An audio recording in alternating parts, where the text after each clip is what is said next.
বাংলাদেশের বর্তমান রাজনৈতিক পরিস্থিতি এবং ভবিষ্যতে কি কি সংস্কার হবে তা বিশ্বের সামনে তুলে ধরা হবে। প্রধান উপদেষ্টা ডক্টর মোহাম্মদ ইউনূসের জাতিসংঘের ৭৯তম অধিবেশনে অংশগ্রহণ উপলক্ষে আয়োজিত সংবাদ সম্মেলনে একথা জানান পররাষ্ট্র উপদেষ্টা তৌহিদ হোসেন। সফরে ভারতের প্রধানমন্ত্রী নরেন্দ্র মোদীর সাথে সাক্ষাৎ না হলেও পররাষ্ট্রমন্ত্রী জয়শঙ্করের সাথে দ্বিপাক্ষিক বৈঠক হবে। ঝুমুর বাড়ির প্রতিবেদন। প্রধান উপদেষ্টা হিসেবে ডক্টর মোহাম্মদ ইউনূসের এটি হবে প্রথম বিদেশ সফর। জাতিসংঘের সাধারণ পরিষদের ৭৯তম অধিবেশনে যোগ দিতে ৩ দিনের সফরে তিনি যুক্তরাষ্ট্র যাবেন, যেখানে নেদারল্যান্ড, পাকিস্তান, নেপালের প্রধানমন্ত্রীর সাথে ডক্টর ইউনূসের দ্বিপাক্ষিক বৈঠক হবে।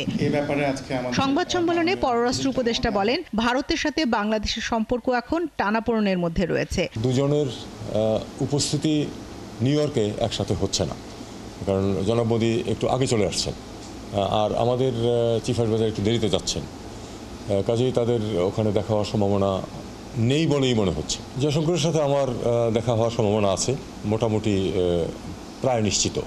ভারতের সাথে সম্পর্কের ক্ষেত্রে একটু টানাপোড়েন চলছে, এটা কিন্তু স্বীকার করতে হবে প্রথমেই, কারণ সমস্যার সমাধান করতে হলে তো সমস্যার অস্তিত্ব অস্বীকার করলে চলবে না।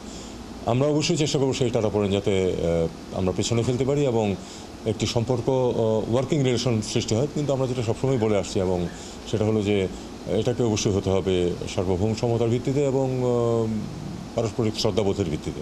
এবছর জাতিসংঘের সাথে বাংলাদেশের সম্পর্কের ৫০ বছর পূর্তি হবে, যেখানে বাংলাদেশ রাষ্ট্রপ্রধানদের জন্য একটি রিসেপশনের আয়োজন করেছে। এই সরকারের ক্ষমতা গ্রহণের যে ব্যাকগ্রাউন্ড, এটা নিয়ে কথাবার্তা হবে। আমাদের যেসব কমিটমেন্ট আছে সেগুলি নিয়ে কথাবার্তা হবে। এখানে যে রিফর্মস হবে সেটা উনি তাদেরকে অবহিত করবেন। তারপরে যে আমরা যে ইতিমধ্যে মানবাধিকার বিষয়ে যে অগ্রগতি সাধন করছি, আপনারা জানেন যে আমরা একটা চুক্তিতে ইতিমধ্যেই পার্টি হয়েছি।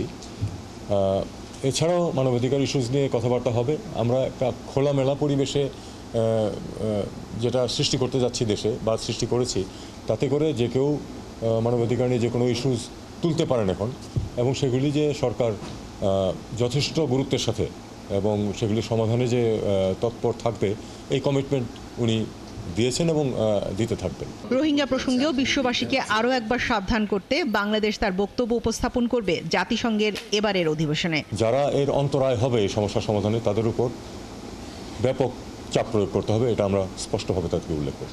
ঝুমুর বাড়ি, ৭১, ঢাকা।